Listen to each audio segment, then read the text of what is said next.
The bright blue-white flash above Earth startled astronomers worldwide.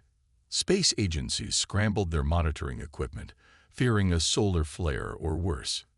Instead, they discovered something that would change human history forever: a massive crystalline vessel, elegant and alien, positioning itself in high orbit. For 3 days, the ship remained silent while Earth's governments panicked behind closed doors. Military forces worldwide went on high alert. Nuclear arsenals were readied. Old enemies made hasty alliances against the possible threat from above. On the 4th day, every digital screen on Earth simultaneously displayed the same message in all languages. We come in peace. We are the Nari. We wish to speak. The Global Cooperative, formed just 15 years earlier after the devastating resource wars, convened an emergency session. The world's leaders debated who should represent humanity in this pivotal moment. They selected Ambassador Hyun Park, known for her calm diplomacy during the Eastern Pacific crisis. "You must not show fear," President Wu told her during the final briefing. "But also do not appear threatening. We know nothing about them." Park nodded, her face betraying none of the terror she felt inside. "I understand the stakes." The meeting location was symbolic: the recently rebuilt United Nations headquarters in New York, once partially destroyed during the climate riots of the previous decade. The building's new architecture incorporated sustainable materials and disaster-resistant features, a monument to humanity's hard-won lessons. When the Nari representatives materialized in the assembly hall, gasps echoed through the room. They were tall, translucent beings with bodies that seemed made of living crystal. Light played through their forms, creating patterns that somehow conveyed emotion. Their leader, who called itself Marin, bowed slightly to Park. "We observe that you have survived your species' adolescence," Marin said through a small hovering device that translated its light patterns into sound. "Many do not." Park maintained her composure though her heart raced. "We have learned difficult lessons along the way." "Indeed. That is why we have come." The Galactic Confederation monitors developing worlds. Those who achieve faster-than-light capabilities without self-destruction are invited to join our alliance. "We haven't yet achieved FTL travel," Park admitted. Marin's body pulsed with gentle blue light. "But you soon will. Your theoretical physics crossed the threshold 3 years ago. Implementation follows quickly." The assembly hall buzzed with excitement. Humanity had suspected FTL travel was possible, but confirmation from an advanced species sent scientists in attendance frantically taking notes. Park steered the conversation carefully. "What does this confederation seek from Earth?" "Knowledge exchange, trade, cultural enrichment, mutual defense. The universe contains many wonders and some dangers." Over the next week, meetings continued. The Nari explained they represented a peaceful alliance of 37 spacefaring civilizations spread across the galactic arm. Earth was invited to join, initially as a probationary member. During a formal ceremony broadcast worldwide, Park signed a preliminary agreement. Cameras captured the historic moment as humans and aliens stood together, a vision of cosmic cooperation. What the cameras missed were the small moments happening offstage. Admiral Jung Kim, who had commanded UN forces during the Antarctic resource conflict, stood with other military observers at the back of the room. His face remained expressionless, but his eyes held a darkness the Nari couldn't interpret. As the ceremony concluded, Kim gathered his staff in a secure room, routinely swept for listening devices. "We must accelerate Project Nightshade," he told them quietly. "Triple the funding. Move everything deeper underground." His deputy frowned. "Sir, the Confederation seems genuinely peaceful. Their technology is remarkable. We could learn." "They're peaceful because they can afford to be," Kim interrupted. "They've never faced what we have. Never been pushed to the edge like humanity has." He looked around at the faces of his staff, all veterans of Earth's darkest hours. "They must never know what we're capable of, what we developed when we thought we were alone and fighting for survival." The others nodded solemnly. understanding the weight of the Admiral's words. Outside, celebrations erupted across Earth. Humanity looked to the stars with new hope.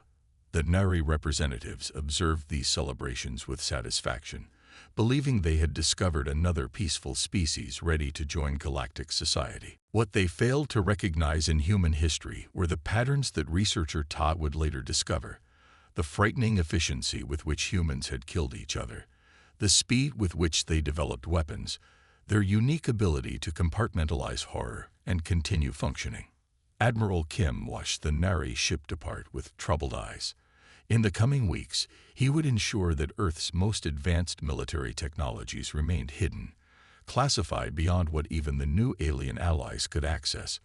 Not because humanity planned aggression, but because Kim and others like him carried the burden of knowing humanity's darkest capabilities. "We present ourselves as peaceful explorers," he told his most trusted lieutenant that evening as they watched the Nari ship become a distant point of light. "And that's what we truly want to be. But if the galaxy ever discovers what humans can do when pushed into a corner..." He didn't finish the sentence. The lieutenant understood. They both carried memories of what desperate humans had done to survive. The weapons they'd created, the lines they'd crossed.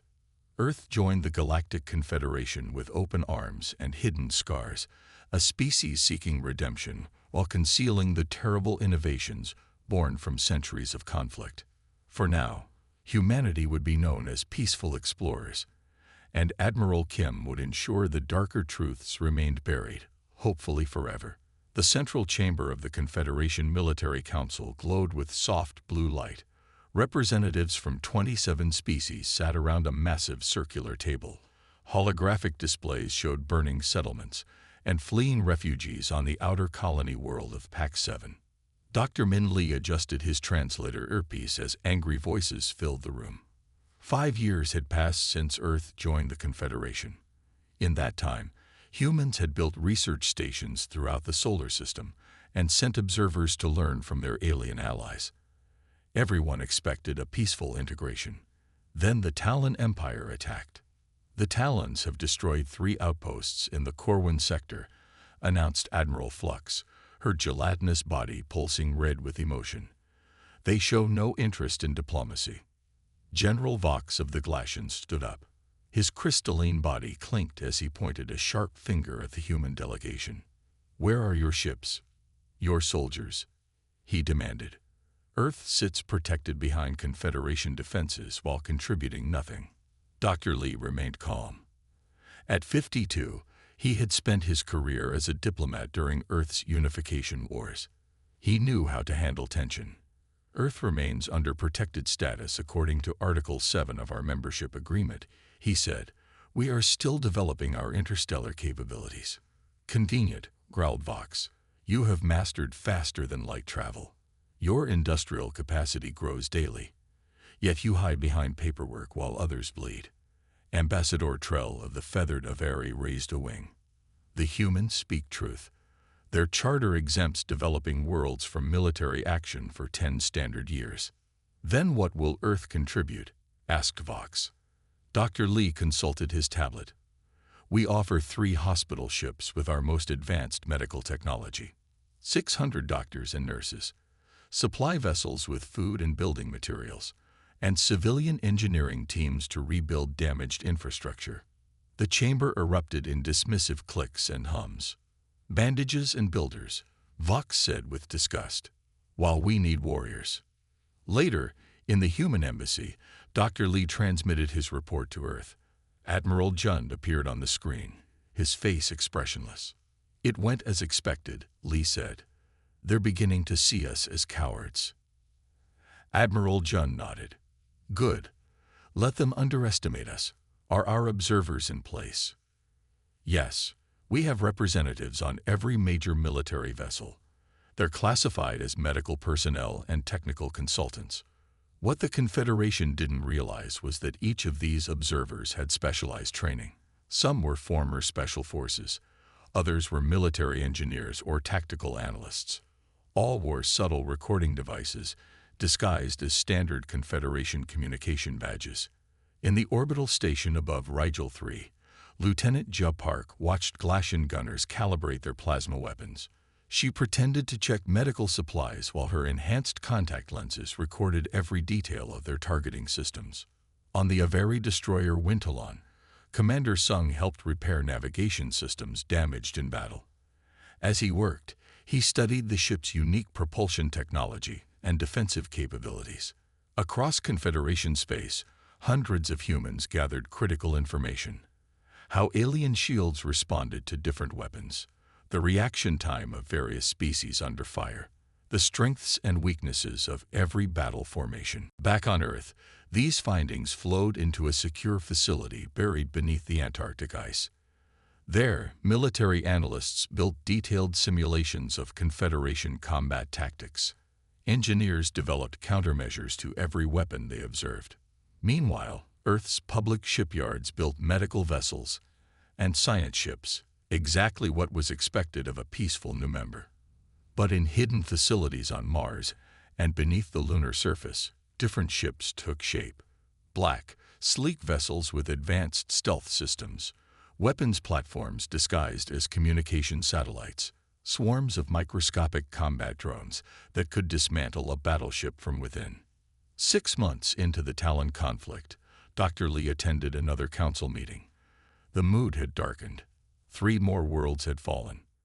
Earth's medical ships have saved thousands, reported Ambassador Trell. Their relief efforts are exemplary. General Vox remained unimpressed, yet they send no fighters. My soldiers died while humans tend gardens on their homeworld. Dr. Lee didn't mention that those gardens included training grounds where veterans of Earth's wars taught combat techniques adapted for zero gravity. He didn't reveal that Earth's apparently primitive defense grid was being quietly augmented with technology reverse-engineered from Confederation designs. After the meeting, Ambassador Trell approached Lee in the corridor. Some begin to question Earth's commitment to the Confederation, she said gently, feathers ruffling with concern. The Talons grow bolder. If they push deeper into Confederation space, Earth will honor its agreements, Lee assured her. We provide what we can. Of course, Trell replied. I merely observe that perceptions matter in alliances. Many species now view humans as, she searched for a diplomatic word, hesitant in the face of danger. Lee nodded solemnly. We understand. Earth has known conflict. We prefer humanitarian responses when possible. What he didn't say was that Earth preferred this misconception. Better to be seen as cowards than to reveal what humans had learned from their bloody history, that they excelled at warfare in ways that might terrify their new allies. As Lee returned to the embassy, Admiral Jun's latest message waited for him. Defense Platform Array Delta now operational. Maintain current posture. Let them keep underestimating us. Lee deleted the message and prepared for another day of appearing helpless, while Earth quietly prepared for the worst. The great archives of the Confederation filled an entire moon, orbiting the gas giant Perilous. Within its crystalline halls, thousands of scholars from across the galaxy preserved and studied the histories of all member species. Senior researcher Ta moved silently through the human history section. Her 6-fingered hands brushed along the data crystals that contained Earth's official historical records. As a member of the Archivists, a species devoted to knowledge preservation for 12,000 years, she had reviewed the histories of dozens of civilizations. But something about the human records bothered her. Too clean, she muttered to herself. Too organized. Most species documented their wars in detail, victories celebrated, defeats analyzed, tactics preserved for future generations. The Glacians had entire museums dedicated to their ancient battles. The Avari composed epic poems about their military heroes. Humans provided only summaries, brief outlines, sanitized accounts. Ta had requested access to Earth's complete historical database as part of standard Confederation membership protocols. The humans had complied, but nearly 40% of their military history remained classified under cultural sensitivity exceptions. Today, she had special permission to access some of those restricted files. Her supervisor had finally approved her request after months of petitioning. Computer, Open restricted human archives. Clearance TIE Alpha 9, she said. The holographic interface flickered. Warning. These files contain graphic content. Viewer discretion advised. Proceed, Ta commanded. The first files opened before her. Footage from something called World War II. Ta watched in growing horror as primitive aircraft dropped bombs on civilian populations, cities burning, children screaming, machines designed specifically to exterminate millions based on their genetic heritage. She moved to the next section. Cold War tactical developments. Documents detailed how humans had built enough nuclear weapons to destroy their entire planet multiple times over. They had pointed these weapons at each other for decades, calling it deterrence.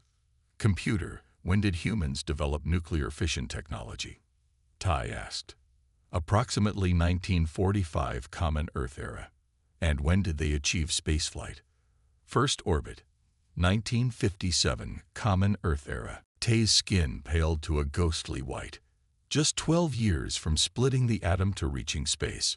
Most species took centuries to make similar progress. She continued through the archives. The Gulf Wars, the resource conflicts, the climate insurgency, each showing humanity's frightening adaptability to warfare.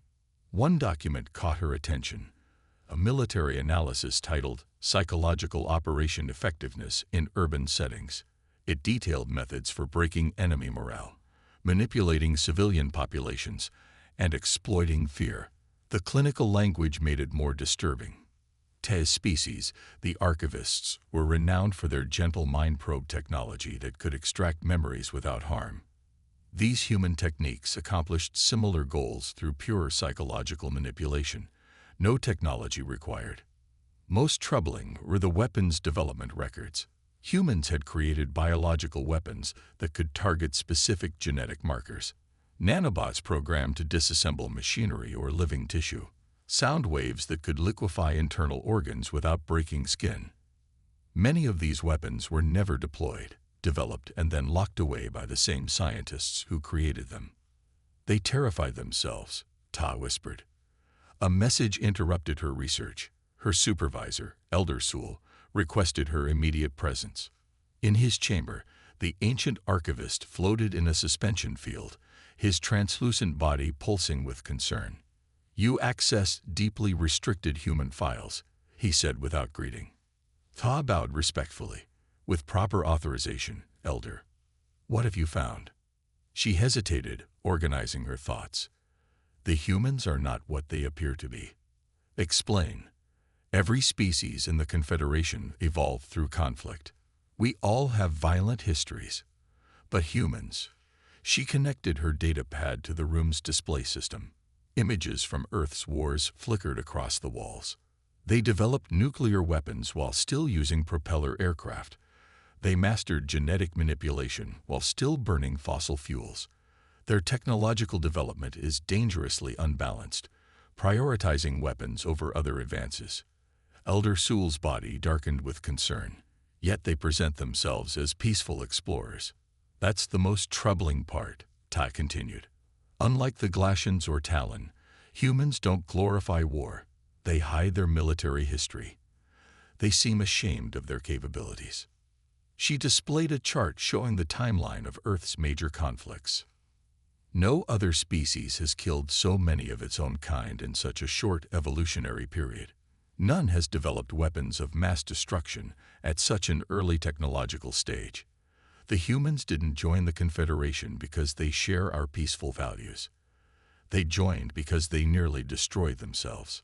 Elder Sewell absorbed this information silently. Finally, he asked, "What is your assessment?" "They don't avoid war because they fear it," Tai replied. "They avoid it because they're too good at it."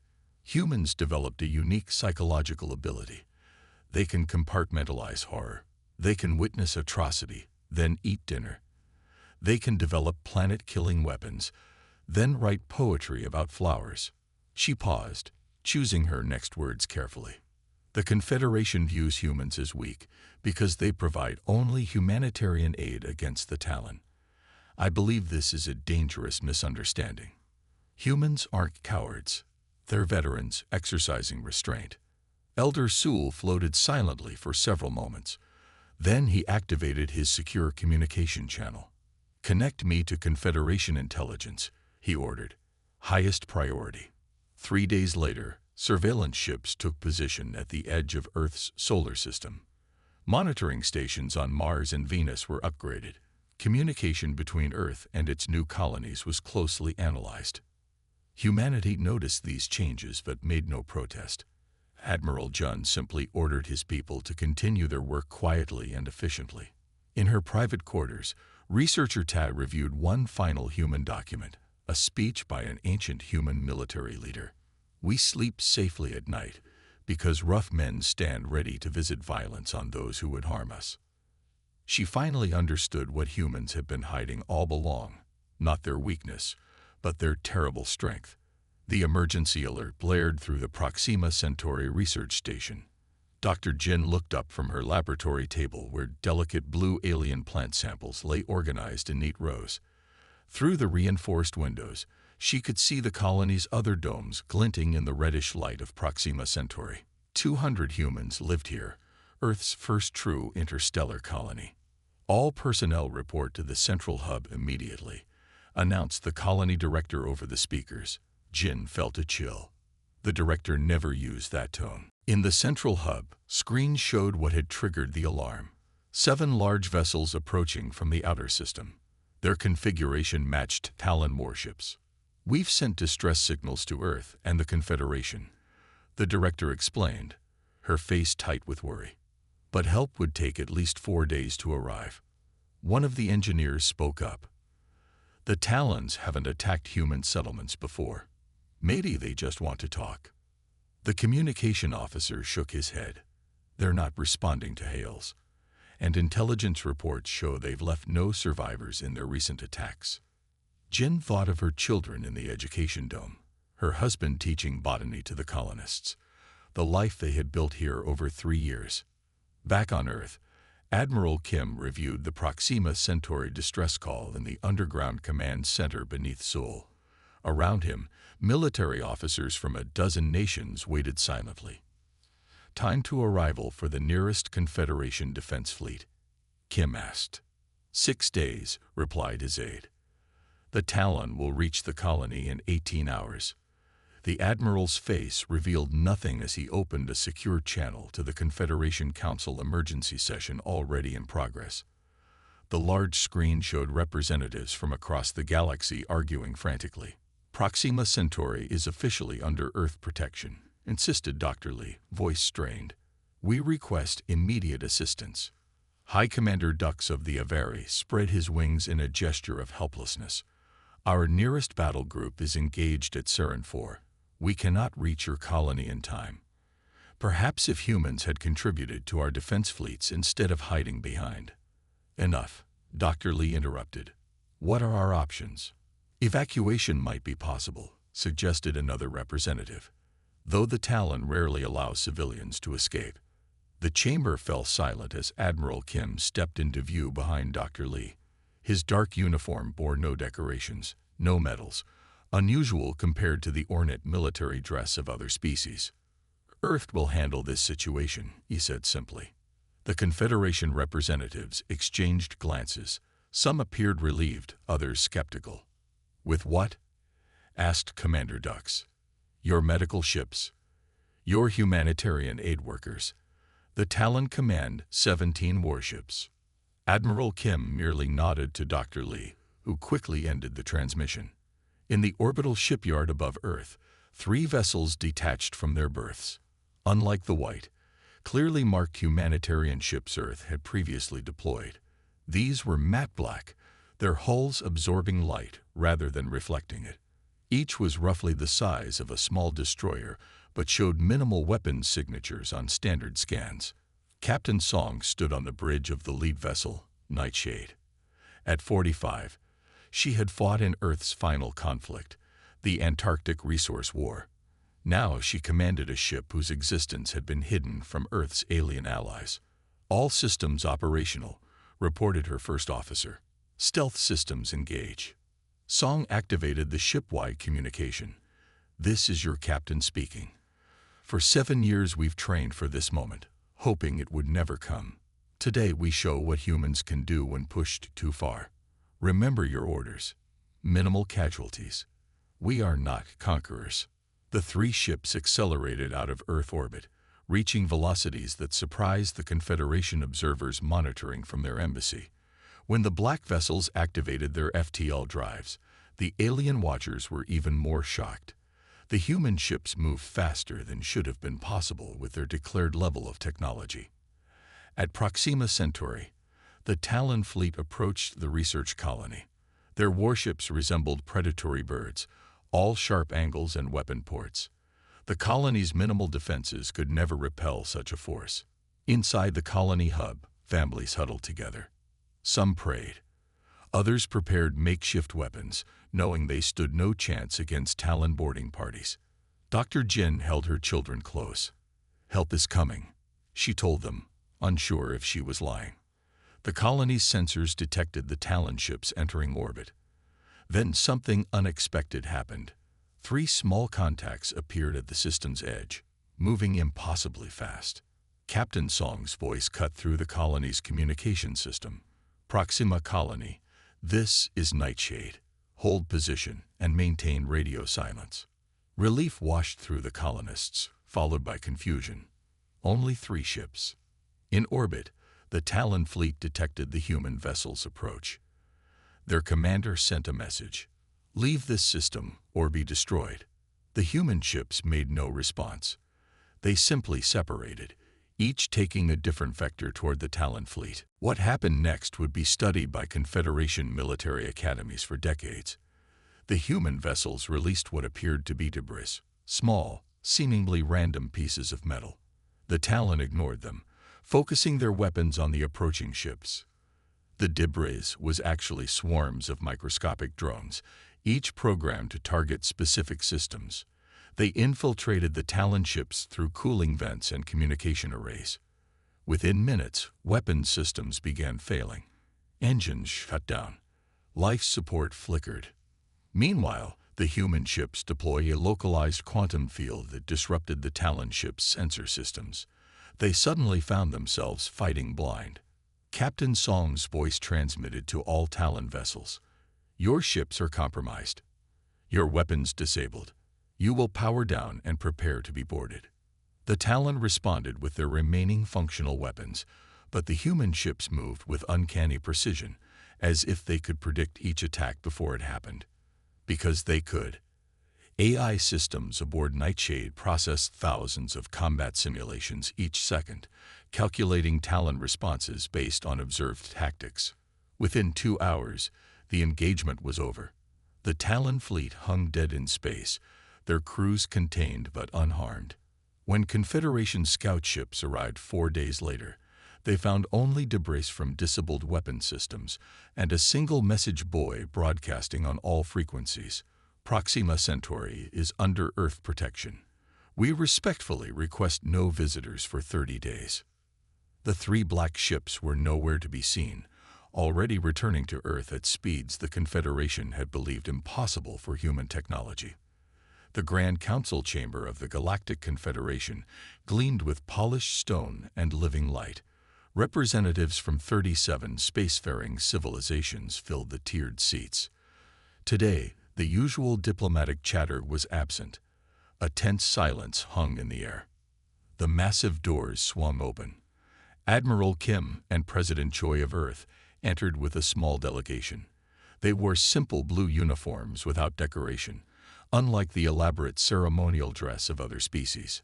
High Commander Dux stood at the central podium, his feathered wings spread wide in a display of authority.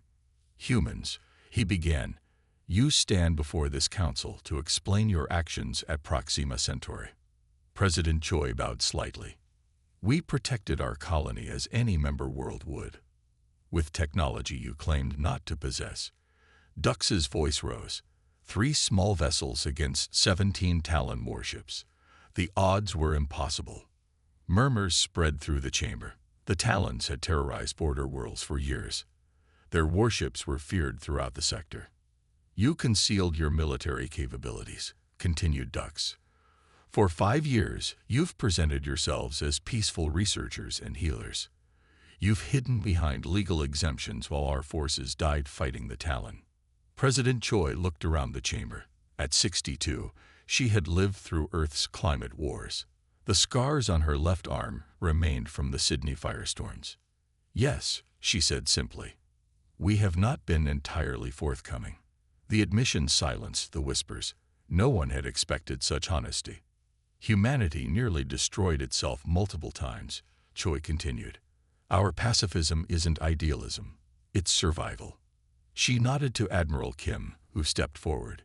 He activated a small device on his wrist. A holographic display appeared in the center of the chamber. For 300 years, we've been developing combat technologies we prayed we'd never use, Kim said. His voice was flat, emotionless. Autonomous swarm intelligence, targeted genetic weapons, dimensional phase shifting. The display showed microscopic machines swarming through ship systems. AI battle simulations predicting enemy movements seconds before they happened. Weapons that could target specific neural pathways without harming surrounding tissue. We don't celebrate this knowledge, Kim continued. We're ashamed of it. The hologram shifted to show Earth's history. Cities burning during the resource wars. Refugee camps sprawling across continents during the climate crisis. Military laboratories where desperate scientists developed increasingly terrible weapons to end conflicts quickly. We understand why you hid this, said Ambassador Trell softly. Such technology would frighten any peaceful alliance. No, President Choi said. You misunderstand. We didn't hide our weapons to deceive you. We hid them to protect you. Confusion spread through the council. General Vox of the Glacians stood. Protect us. From what? From us, Admiral Kim replied. From what humans become when we fight. The hologram changed again, showing the Proxima engagement. 3 black ships moving with impossible precision. Talon vessels disabled with surgical accuracy. The Talon crews suffered no casualties, Kim noted. Their life support remained functional. Their personal weapons were disabled. Their communication systems left intact so they could surrender. He paused, looking around the chamber. That was restraint. The hologram expanded, showing simulations of what could have happened.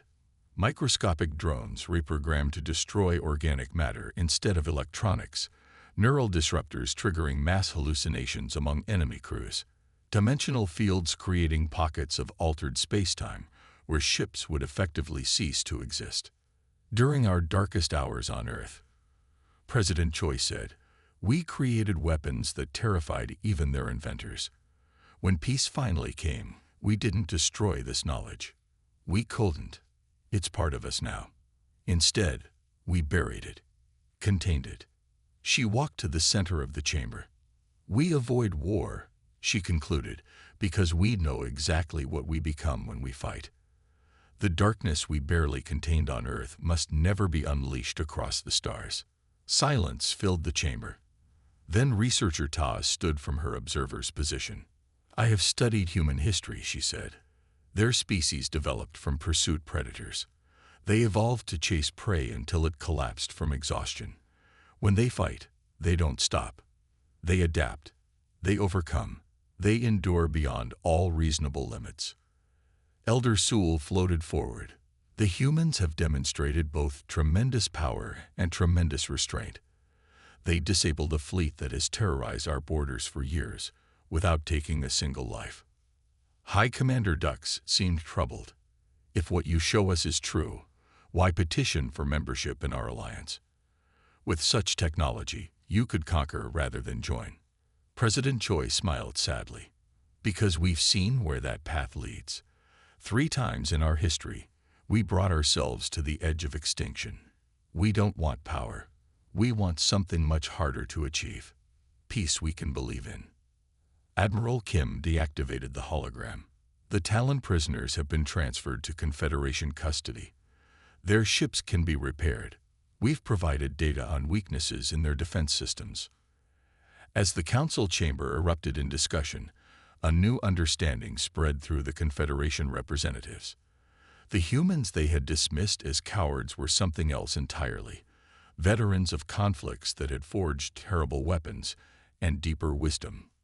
That night, General Vox approached Admiral Kim at the diplomatic reception. "Your ships could have destroyed the Talon fleet," he said. Kim sipped his water. "Yes. Why show mercy to an enemy that gives none?" The Admiral considered the question. "Because each time we cross that line, it becomes easier to cross again. Mercy isn't for them. It's for us." Vox's crystalline body glinted in the light. "The Confederation will view humans differently now." "With fear?" Kim asked.